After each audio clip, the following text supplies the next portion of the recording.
자, 안녕하십니까. 미친 토익 안하나 강사입니다. 자, 여러분은 지금 미친 토익 750 플러스 1개월 집중 완성이라는 수업에 들어와 계십니다. 자, 우리 조금 욕심을 부려볼까요? 보통 평균적으로 토익을 공부하는 학생들이 750이라는 점수를 맞는 학생들 평균을 보면 A씨에서 400점, R씨에서 350점 이던가, 또는 A씨에서 450점, R씨에서 300점 이던가. 자, 이런 식으로 A씨 점수가 훨씬 더 높고요, R씨 점수가 조금 더 낮고요. 조금이 아니죠.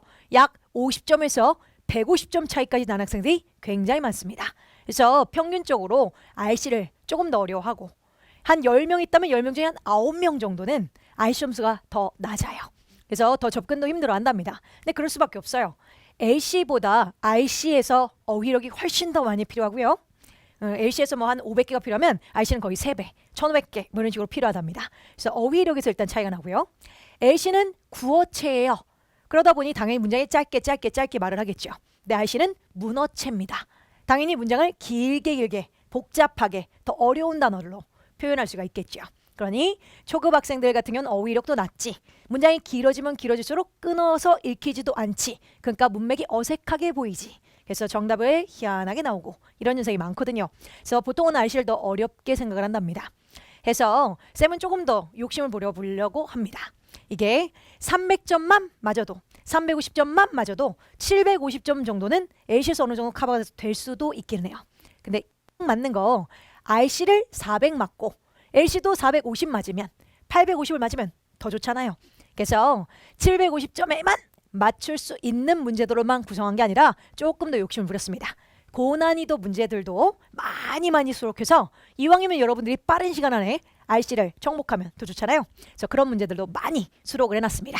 자, 그래서 우리 750 플러스에서는 자, 가장 중요한 게 일단 기본적으로 R씨 같은 경우는 시간 분배일 겁니다. 아마 시험을 보신 분은 알겠지만 R씨 시험으로 딱 갔을 때 주어진 75분의 시간 동안 문제를 전부 다 풀고 마킹도 다 하고, 아, 기분 상쾌해, 나도 시험을 잘 본 것 같아 라는 그런 상큼한 기분을 느끼시는 분은 정말 적습니다. 이거는 모든 토익 시험을 공부하는 한 100%의 학생들의 매달 시험을 본 학생들 중에 약 5% 정도밖에 안 된다고 생각하시면 돼요. 자, 오프라인에서 쌤들하고 직접 마주해서 오프라인 수업을 듣는 친구들 중에서요, 정말 대다수의 학생들이 10문제를 찍 마킹을 아예 시험지를 쳐다도 못 봤어요. 그냥 90번까지 풀었고 190번까지 풀었고 마킹 다 했고 이제 91번 풀려고 딱 했는데 종소리 띵 해서 더 이상 못 풀게 91번부터 200번까지, 191번부터 200번까지 그냥 C로 찍고 나왔어요 하는 학생들 정말 많습니다. 진짜 많아요. 근데도 불구하고 10개를 찍었는데도 불구하고 쌤 저 920 나왔어요. 쌤 저 R씨 430점 맞았어요. 있답니다. 정말 많아요. 그러니까 여러분, 사실은 시간을 맞춰서 다 풀면 참 좋아요. 그러면 더 높은 점수를 맞을 수도 있는 확률은 생기니까요. 근데요, 혹시 못 풀더라도 푼 게 더 정확했다면, 차라리 한 질문을 그냥 날리는 기분으로 내가 정확도 있게 문제를 푼다면 사실 900점까지 안 나오는 건 아니거든요. 그래서 여러분의 목표는 난 다 풀 거야, 난 시험장 가서 막 빨리 풀 거야, 그러니까 목표가 돼서는 안 됩니다. 정확하게 내가 아는 한도 내에서 정확도가 있게끔 푼다는 연습을 하시면 돼요. 그래서 정확도가 생기잖아요. 속도가 조금씩 빨라지는 거 스스로 분명히 느끼실 테니까 지금부터 꼭 명심하십시오. 여러분이 중요하게 생각할 건 속도가 아닙니다. 정확도가 100만 배 중요해요. 일단 그거 명심하시고, 자, 근데 정확하고 다 풀면 더 좋잖아요. 근데 그러려면 자, R씨의 분배 시간은 보다시피 마킹 시간 한 5분 빠져요. L씨 1번부터 200번까지 쭉 마킹하는 걸 아무리 빨리 하려고 해도, 최쌤하고 제가 직접 실험도 했었습니다. 아무리 빨리 하려고 해도 4분 30초 정도에서 더 이상 줄어들질 않아요. 근데 그것도 우리는 이걸 하는 거야 하고 딱 도전하고 이걸 칠했으니까 망정이지, 시험 막상 보러 가면 지워야죠. 보면서 또 왔다 갔다 하면서 얜 CB, 얜 CBD 그렇게 신경을 쓰면서 마킹까지 해버리면 하다못해 5분에서 6분은 간답니다. 어머니, 75분이라는 시간 동안 마킹 시간 빼고요. 그럼 나머지 70분이라는 시간 동안 여러분들이 몽땅 다 풀어야 되는데, 쌤들처럼 만점을 맞는 사람들도 그렇고, 그리고 또는 우리 오프라인 학생들 중에서 950 맞았어요 하는 친구들도 그렇고요. 몽땅 보면 R씨 파트 7에서 푸는 시간이 아무리 빨리 풀어도 어쨌든 지문 길이도 있고 어휘력도 필요하고 하다 보니까 파트 7을 푸는 시간이 한 50분 이상이 걸린답니다. 총 문제가 54문제예요. 근데 54문제를 거의 한 문제당 1분 정도를 할애한다는 식으로 이게 제 보면 약 50분에서 55분이 걸린답니다. 그럼 여러분들이 현재는 950 맞는 그 친구들보다 빠르진 않잖아요. 그죠? 그렇다면 950 맞는 그 친구들보다 빠르진 않으니까. 그래서 그 친구들보다는 빠르지 않으니까 여러분이 50분보다 더 이하 걸릴 수는 없죠. 그래서 한 55분 정도를 확보하셔야 됩니다. 그래야 세븐을 다 풀 수 있는 시간이 확보가 돼요. 그리고 걔 중에 나머지 그럼 이제 20분 남았죠. 그 20분 중에서 이렇게 한 15분 정도를 여러분들은 파트 5와 6에 할애를 하셔야 됩니다. 그 나머지 이제 5분은 이제 마킹 시간이 되는 거고요. 그렇죠? 그럼 총 이제 60에서 15분에서 75분이 되는 거지요. 그래서 여기 파트 5와 파트 6까지를 합친 시간, 그 합친 문제가 약 46문제, 약이 아니죠. 46문제입니다. 그러면 거의 파트 반 정도예요. RC 파트 부분에서 반. 7 독해 부분이 54문제, 5, 6라는 문법과 그리고 파트 6라는 부분을 합친 게 46문제. 그럼 거의 뭐 반의 반이에요. 근데 그 반인데 근데 이 시간 15분밖에 안 돼요. 그러니까 이거 환산을 해보면 이 주어 쫙 읽고 정답, 쫙 읽고 정답 이런 속도로 문제를 빠르게 접근하면서 문제를 풀 수 있어야 돼요. 그래서 이게 가능하려면 여러분은 반드시 문제를 정확한 유형을 판단하면서 5, 6는 빠르게 푸는 연습을 하시는 게 맞는 겁니다. 그리고 7은 시간을 많이 확보해서 천천히 정확하게 푸는 연습을 하는 게 맞는 겁니다. 자, 이게 이제 가능하게 만들어져야 이제 RC도 400 또는 450 이상을 바라보게 되겠죠. 자, 이런 시간이 걸려야 되는데 자, 그러면 이런 게 가능하지라면 RC의 고득점의 그 필수 요소는 뭐냐? 한 4개 정도일 것 같아요. 첫째, 어휘력이죠. 어휘가 돼야 문장을 읽을 거 아니에요. 문장이 읽혀야 문제를 풀 거 아니에요. 어휘력이 돼야 합니다. 그렇죠? 그 다음 두 번째로 문법적인 정확한 능력이 있어야 합니다. 토익 시험에서 파트 5라는 부분, 또 간혹가다 파트 6라는 부분, 이메일 글에서 밑줄을 뿅뿅뿅뿅 이렇게 4개의 밑줄을 그어놓고 묻는 문제. 파트 6는 뭐 문장 삽입하는 문제 하나 정도 있고 나머지 3개의 밑줄들은 문법을 묻든가 어휘 정도를 묻습니다. 그래서 어쨌든 그 파트 5, 6의 총 합한 그 문제들 중에 약 46문제 중에 그 46문제 안에 문법적인 요소를 묻는 문제가 꽤 높아요. 비율이. 그래서 문법적인 능력이 돼야 RC를 잘하겠죠. 그렇고요. 그다음 그 문법이 돼야 이제 문장 유형도 파악하고 구조도 정확히 볼 줄 아니까요. 자, 그렇고 독해력이 돼야 돼요. 파트 7 거의 반 이상입니다. 파트 7에서는 어휘력 되고 독해 정확하게 문장에 정확하게 얘가 뭘 의미하는지 문맥이 파악이 돼야지. 그 독해력이 돼야 문제를 풀 거 아니에요. 독해력이 돼야 돼요. 근데 독해력이 되려면 어휘 잘해야죠. 당연히. 그리고 문법 잘해야지요. 문법이 돼야 주어는 동사에 써요. 목적어에게 어디에서 정확히 끊어 읽어야 정확히 그게 직독직해라고 해요. 직독직해가 정확히 돼야 문장의 흐름을 정확히 판단하고 그에 맞는 정답이 정확하게 도출되거든요. 근데 처음에 이제 미친 토익의 오프라인 학생들에게 야 이거 너 해석해 볼래요? 이렇게 딱 던져주면 학생들과 해석해라고 던져줬을 때 그들의 반응은 이걸 뭔가 이쁘게 번역을 하려고요. 아는 단어를 조합을 해서 뭔가 말이 되게끔 번역을 하려고 하더라고요. 이게 보니까 쌤도 그랬던 것 같아요. 중학교 때, 고등학교 때 그런 교육과정 속에서는 주어부터 해석해서 이렇게 뒤로 와서 이렇게 이쁘게 말을 만들어가면서 해석했던 연습을 꽤 많이 하셨더라고요. 그래서 그런 식으로 연습을 해버리면 문맥이 자꾸 바뀌어버려요. 그럼 안 됩니다. 정확히 있는 문장 구조 그대로 주어는 만약 꾸며준 존재가 붙었다면 꾸며준 존재 묶어서 너거 한 주어는 뭐뭐 했어요. 어디에서 이렇게 끊어서 정확히 문법적인 요소를 알아야 끊어 읽는 게 됩니다. 근데 나 분명히 어휘력 됐어요. 문법도 이제 잘해요. 그래서 그 두 가지 요소가 잘 됐는데 근데도 가끔가다 해석이 안 되는 부분들이 있어요. 독해하다 보면. 자, 그건 또 수거를 모를 때 나타난 현상입니다. 수거를 모를 때? 자, 예를 들면 자, 여러분들 이런 문장이 나왔다 칠게요. 이런 문장이 나왔다 칩시다. 자, 한번 해석해 보실래요? 오케이. 자, 이건 수거라기보다 이 문장은 법적인 요소가 더 강하긴 해요. 이제 다음 페이지에 보여드릴 게 이제 수거적인 요소가 좀 강하고 자, 어쨌든 여러분 보이는 그대로 한번 해석해 보세요. 되시요? 네. 자, 쌤이 해석한 것과 여러분이 해석한 게 같은지 한번 확인해 보십시오. 자, 김 씨는요, 주어 would have pp가 보이죠? 자, 만약 would have pp란 존재가 또는 could have pp란 존재가 나중에 가정법이라는 게 나오게 될 거예요. would have pp, could have pp라는 존재는 가정법이라는 존재에서 이제 튕겨 나온 아이인데 이 아이는 과거에 어떤 일이 있었고 그거에 대해 상상을 하거나 또는 그거에 대해서 후회를 하거나 할 때 쓰는 표현법입니다.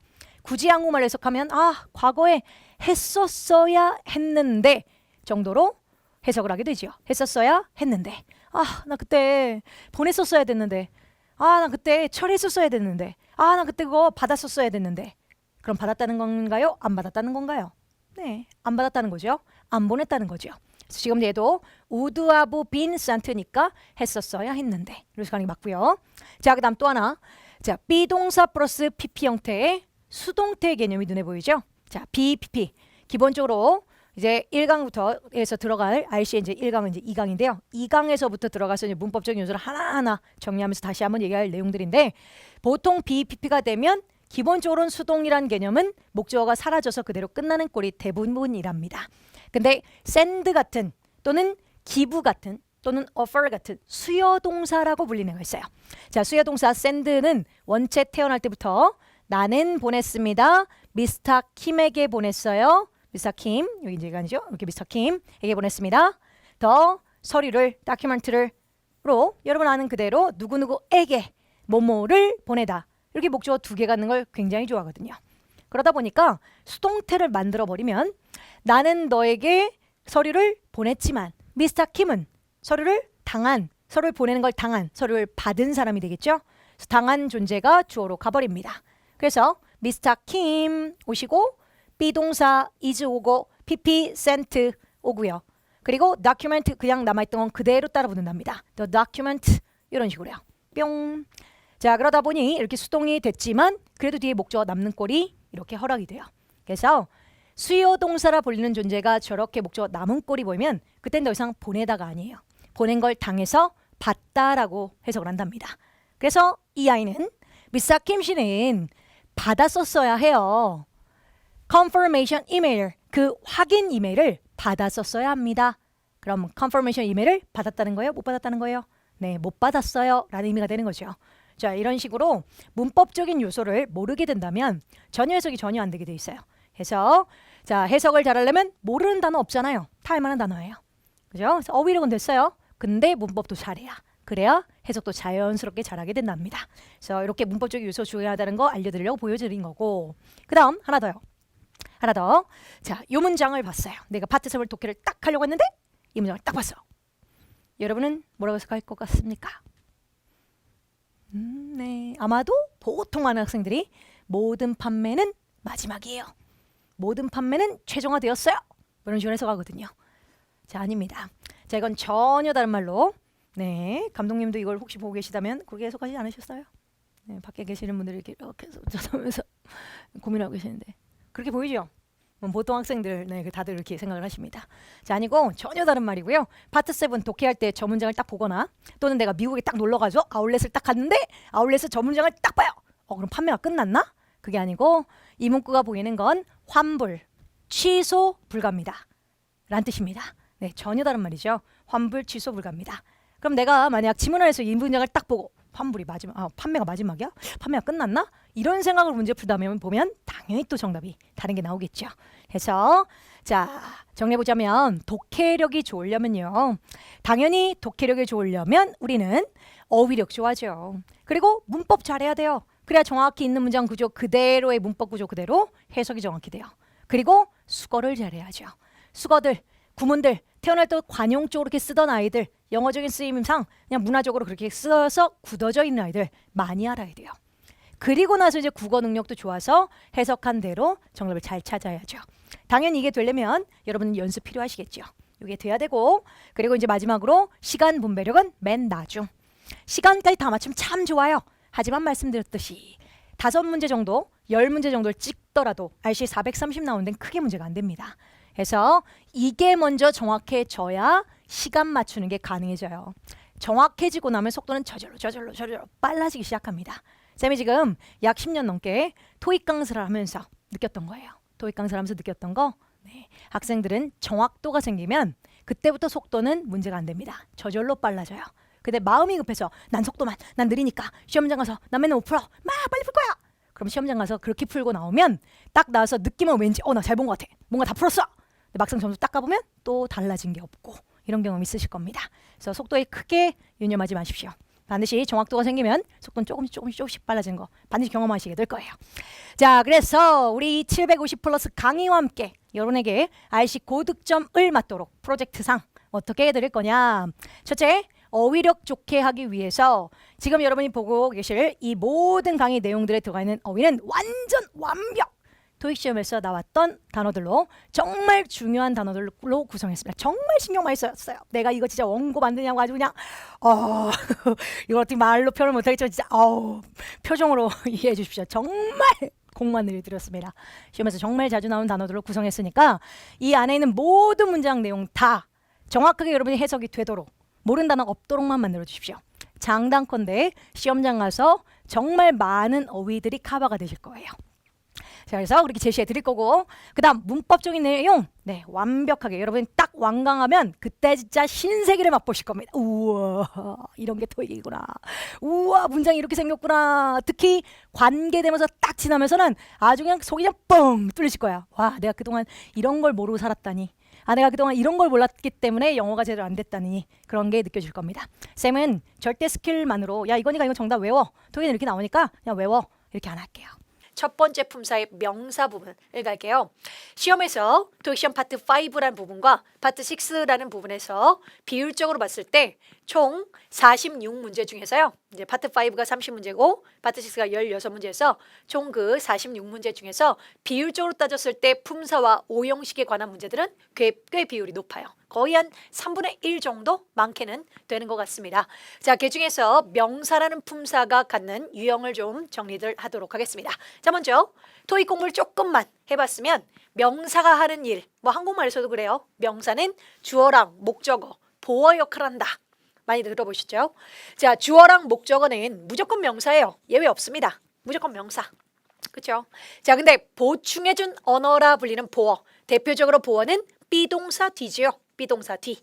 그죠? 그래서 쉽게 I'm a student 하면 나는 학생이에요. 나는 사람이 학생이라고 보충해주고, I'm smart. 나는 똑똑해요. 나는 사람이 똑똑하다 보충해주고, 이렇게 비동사 뒤에 뭔가 들어오면 우린 걸 보어라 부르는데, 그 보충해준 보어는 명사일 수도 있고, 우리 지금 명사의 기준이니까.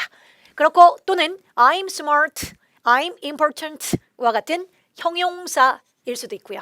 원래 품사 비동사 뒤는 두 가지가 돼요. 명사도 오케이, 형용사도 오케이. 단 명사가 보충해준 보어절에 딱 들어온 순간 주어랑 보어 명사는 동격이어야죠. I'm 하나, 나 하나여야죠. I'm a teacher, 나 선생님이어야죠. 그죠? 근데 형용사가 보충해주는 비동사 뒤로 들어온 순간 그런 거 없어요. 말 그대로 형용만, 꾸며만 주면 돼요. 내가 똑똑한지, 내가 중요한 사람인지, 내가 효율적인 사람인지 등등. 말 그대로 비동사 뒤의 형용사는 그냥 주어를 보강만 해주면 되고 형용만 해주면 됩니다. 그래서 원래는 비동사 뒤에 보어 명사는 후보는 맞아요. 가능성은 있죠. 단 토익 시험 출제자 범위 내에서 밑줄을 딱 떴을 때 원래는 후보가 둘 다 되지만 명사를 집어넣고 주어랑 동격 만드는 건 출제 자체가 굉장히 힘들어요. 그래서 역대 시험을 쫙 봤을 때도 빈번도가 굉장히 떨어집니다. 한 100번 나오면 명사 정도 한 번 나올까 말까 해요. 그래서 쌤은 지금부터 비동사 뒤에 품사 문제 나왔을 때는 형사 정답이죠. 형사 정답이에요 라고만 넘어갈게요. 네, 여러분들은 줄여서 들어주십시오. 원래 비동사 뒤에 보어는 명사도 되고 형사도 되고, 근데 정답으로는 형사 더 많이 나와. 명사 들어가면 동격인데 그럴 리 극히 드물고 동격도 아니잖아. 이걸 줄여서 기억해 주시면 되겠습니다. 어쨌든 원래는 후보 맞아요. 근데 동격일 일이 거의 없고 정답은 형용사 쪽이 훨씬 많이 뜹니다. 그래서 원래는 후보 맞지만 명사의 역할인 건 맞지만 정답 확률은 거의 99%. 형용사 정답하자로 기억하시고, 단 자, 비동사 뒷자리에 밑줄 품사 문제 나왔을 때 물론 형용사가 확률 되게 높지요. 근데 무조건 또 형용사가 100%는 아니거든요. 100% 아니고 99%가 써놨죠. 정답 확률은 되게 높은데, 자, 우리 예외적으로 학생들이 좀 많이 틀리는 부분 가겠습니다. 자, 우리의 컨셉은 남들이 맞추는 건 다 맞춰야 돼요. 토익 시험은 상대평가가 들어가기 때문에 남들이 맞추는 건 당연히 맞춰야 합니다. 남들이 틀리는 거를 맞춰줘야 내 점수는 또 한 단계 뛰거든요. 그래서 여러분이 맞추던 건 늘 같이 맞춰주시고, 여러분이 자꾸 모르던 거, 자꾸 실수하는 것들의 패턴을 바꾼다 생각하시면 돼요. 그래서 자, 첫 번째로 비동사 뒤에 보어 자리는 형용사 확률 되게 높고 그건 오케이. 자, 근데 밑줄이 이렇게 뜰 때가 있을 겁니다. 분명히 비동사 뒤처럼 보이고요. 근데 뒤에 봤더니 the part라는 명사가 존재하고요. 보기를 보면 이런 식. 이게 보기가 뜰 때가 있어요. 자, 보니 ly 부사가 보이고요. 비동사 플러스 ing의 진행동사격이 눈에 보이고요. BPP의 수동태도 보이고요. clear이라는 분명한이란 형용사도 보이고요. 이런 식의 품사 문제가 떴을 때, 자, 정답 확률은 잠깐 멈추고 생각해 보시면, 자, 쌤이 잠깐 멈추고 생각해 보세요 할 때는 여러분 잠깐 밑에 멈춤 버튼 눌렀다가 생각해 보고 다시 누르셔도 됩니다. 쌤이 말하기 전에 먼저 한 번쯤은 생각해 보셔야 돼요. 쌤은 신간관계상 잠깐 생각해 보세요 하고 바로 넘어갈 테니까 언제나 쌤하고 강의하는 동안 잠깐 생각해 보세요 라는 얘기를 하면 여러분 잠깐 멈추고 쌤이 말하기 전에 스스로 한 번쯤은 생각해 보세요. 내 뇌를 작용시키는 것과 그냥 듣기만 하는 거는 머릿속에 남는 그 잔상이 다르거든요. 그래서 지금도 마찬가지. 자, 그럼 진행할게요. 밑줄 은 품사 문제인 건 눈에 보이는데, 자, 정답은 A번이 맞습니다. 정답이에요. 혹시 A번을 고르셨나요? 자, 이게, 자, 지우고 얘기를 할게요. 자, 지우고 뿅 나가시고 뿅. 자, 저런 자리 밑줄에 떴을 때요. 비동사 뒤에 이렇게 더명사가 떴을 때 그때 정답 확률은 사실 딱 3단어밖에 안 된답니다. 첫째로 말 그대로 비동사 플러스 ing 가능합니다. 될 수도 있죠. 비동사 플러스 ing가 뭐뭐하는 중이다라고 말이 된다면 당연히 가능해요. 가능하고요. 하나 더. 자, 투부정사가 만약 보기에 있었다면 투부정사도 정답의 가능성이 있어요. 예를 들면 투부정사는 말 그대로 비동사 뒤에 들어오면 것이다라는 의미로 쓸 수도 있고, 또는 나중에 배우게 될 건데 be2 용법이라고 그대로 is to가 will을 대신할 수 있는 용법이 있어요. 그럼 뒤에서 나올 거고요. 어쨌든 be2에서 나오는 일 것이다 할 수도 있고, 또는 말 그대로 것이다라는 의미일 수도 있고요. 가능하고요. 자, 하나 더. 비동사 뒤에 말 그대로 더 명사가, 명사 또한 보어일 수도 있잖아요. 그죠? 명사가 주어랑 동격만 된다면 보어일 수도 있잖아요. 그럼 비동사 뒤에 네가, 더 명사 자체가 보어라면, 그럼 문장답게 주어, 비동사답게 보어까지 문장은 완벽하잖아요. 늘 완벽한 문장에 부가적으로 끼는 건 누구예요? 네, 부사요. 자, 부사가 저 자리에 들어가서 후보가 될 수도 있답니다. 자, 근데 학생들이 보니까 부사를 자꾸 버려내는 이유가 부사가 어떻게 명사를 꾸며? 부사는 명사 앞에 못 쓰지, 버려 하더라고요. 그게 아니고 지금 이 밑줄에 부사가 끼는 건 주어, 비동사, 보어까지 완벽한 문장에 부가적으로 껴서 명사를 꾸민다기보다 문장 전체를 꾸몄다고 보시면 돼요. 그래서 부사 가능합니다. 말 그대로 부사로 말만 된다면. 그래서 언제나 저 자리 밑줄은 비동사 있고 이렇게 더명사가 보일 때 저 자리 밑줄은 3가지가 후보가 돼요. 그럼 당연히 셋 다 되니까 보기에 있다면 해석을 하셔야죠. 해석상 말되는 게 누군지 확인하셔야죠. 만약 뭐뭐하는 중입니다로 말이 되고 있다면 ing가 맞겠고요. 것일 겁니다. 미팅의 목적은 훈련시키는 것입니다. 이런 식의 것이다로 말되면 네가 맞을 거고요. 또는 부사 집어넣어서 뭐뭐와 개로 말된다면 부사가 맞을 거고요. 당연히 여러분은 해석해서 푸는 게 맞는 겁니다. 자, 근데 아까 문장을 다시 한번 봐보시면, 볼게요. 다시 한번 봐보시면 뿅. 자, 보시면 밑줄은, 자, 당연히 비동사 플러스 ing가 가능은 했었어요. 그대로 집어넣어 보세요. 결과는 부분을 청소 중입니다. clearly 동사할 땐 청소하다거든요. 되게 말이 돼요? 네, 문법적인 요소는 가능했지만 해석이 안 되잖아요. 버리고요. 그 다음 BPP가 들어가면 BPP는 수동태란 모양인데 이제 뒤쪽에서 나올 거예요. 오늘 동사할 때. BPP 수동태 모양은 뒤에 목적어가 사라지게 돼 있어요. 근데 목적어가 남은 꼴이 되잖아요. 버리고요. 그 다음 D번 clear은 형용사, 분명한, 명백한 정도의 형용사인데 분명한 부분입니다. 그건 한국말이고, 절대 형용사란 개념은 관사를 기준으로, 어나더 같은 관사 기준으로 형용사가 명사를 이렇게 관사를 넘어서 꾸미는 일은 없어요. 안 됩니다. 세상에 good, the, item 이 어디 있어요? the good item 이게 맞죠. 그래서 관사 앞이다 보니까 형사는 아예 안 되는 거고요. 그럼 되는 거 이제 A번밖에 안 남았죠. 대신 뭐뭐와 개로 말되는지 확인. 결과는 분명하게 그 부분입니다. 말되잖아요. 그죠? 정답은 A번이 맞습니다. 자, 그래서 다시 한번 정리하자면 비동사 플러스 ing 가능합니다. be2 용법이라고 해서 가능합니다. 자, 뒤에 이렇게 더명사와 함께 비동사 뒤에 부사가 들어간다는 건 이건 말 그대로 완벽한 문장에 끼는 거거든요. 가능합니다. 그래서 언제나 비동사와 뒤에 이렇게 더명사가 보이고 그 사이 밑줄 나오잖아요. 셋 다 후보.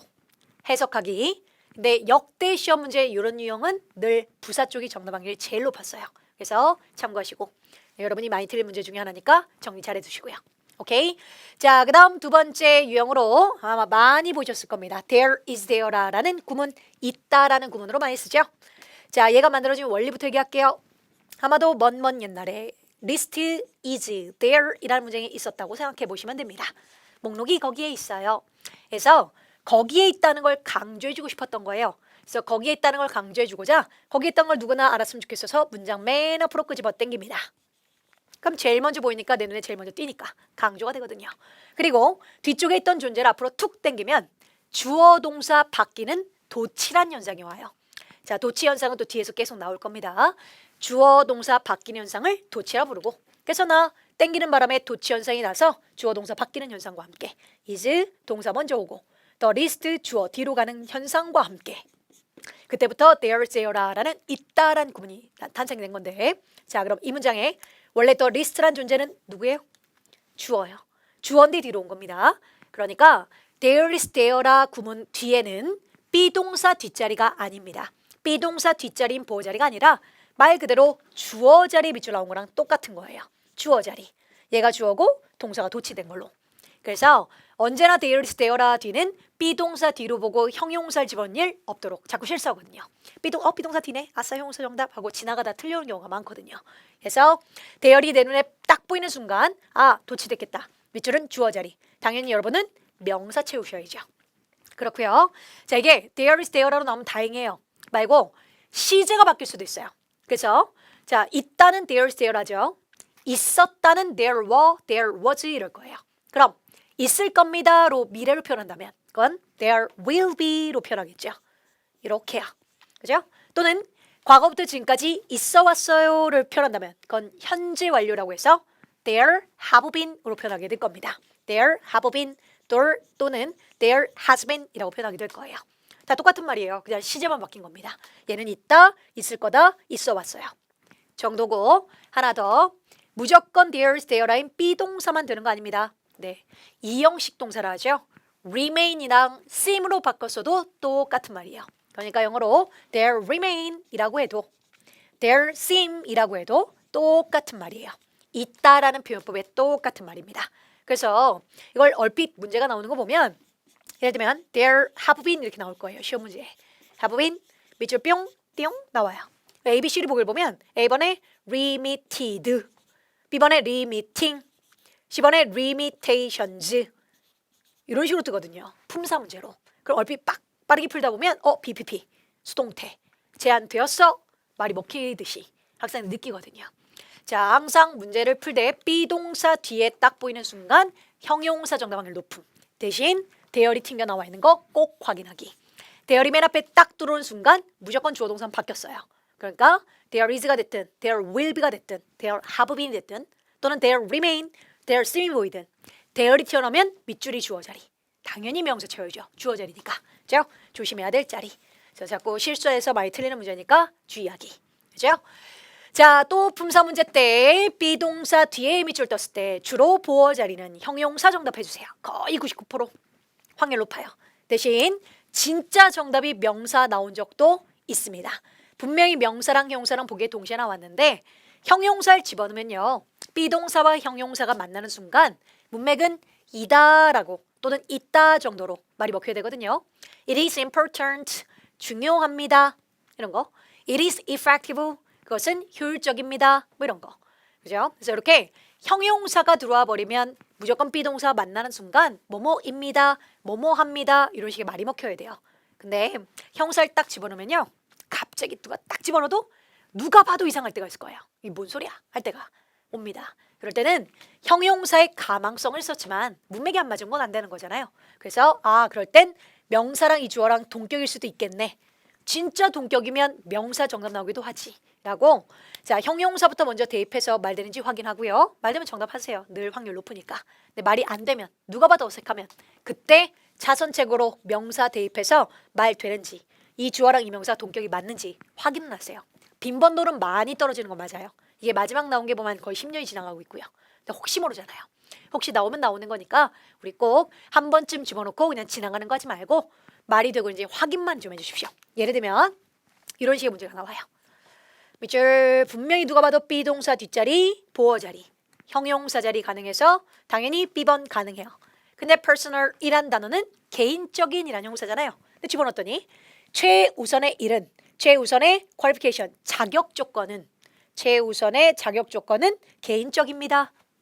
어색하죠? 네, 이렇게 누가 봐도 어색할 겁니다. 그럼 그럴 때 문맥이 좀 이상한데 아 맞다. 동격만 된다면 명사일 수도 있었지. 최우선의 자격 조건은 인성입니다. 말되죠? 그래서 정답일 수 있습니다. 그래서 빈번은 떨어져요. 그건 맞아요. 근데 혹시 모르니 꼭 집어넣고 해석은 되는지 확인하십시오. 오케이. 그래서 보어 자리, 주어랑 목적어 자리는 무조건 명사일 겁니다. 근데 보어 자리는 늘 형용사 정답이고 비동사 뒷자리 같은 대신 3번 조심하세요. 비동사 뒤로 보이더라도 뒤에 더명사가 붙어 있다면 주로 부사 정답일 때가 많아요. 두 번째, 맨 앞에 there 떴을 때 조심하세요. there is there라 뿐만 아니라 시제 변할 때 there will be, they'll have been 이럴 때 또는 there remain 마찬가지 there seem 명사 자리, 주어 자리입니다. 세 번째, 비동사 뒤는 주로 정답 형용사인 건 맞지만 혹시 모르니까 말되는지 확인하기. 문맥상 자연스럽다면 정답 형용사 하시고 만약 문맥상 어색하다면 동격일 때 있으니 명사 확률도 기억은 하시고요. 오케이, 넘어갑니다. 자, 이번에 명사의 역할을 얘기했고요. 자, 명사의 종류. 명사. 대명사도 명사죠. 자, 동명사와 투부정사 명사죠. 또는 명사절 접속사라는 거. 저 뒤에 이제 접속사 할 때 또 자세히 할 건데 쌤이 그때 완전 속 시원하게 접속사 싹 다 정리할게요. 우리가 아직은 기본적인 품사부터 쌓아놓고 나서 접속사를 하는 것과 그리고 처음부터 접속하는 걸 접근하는 게 너무너무 달라요.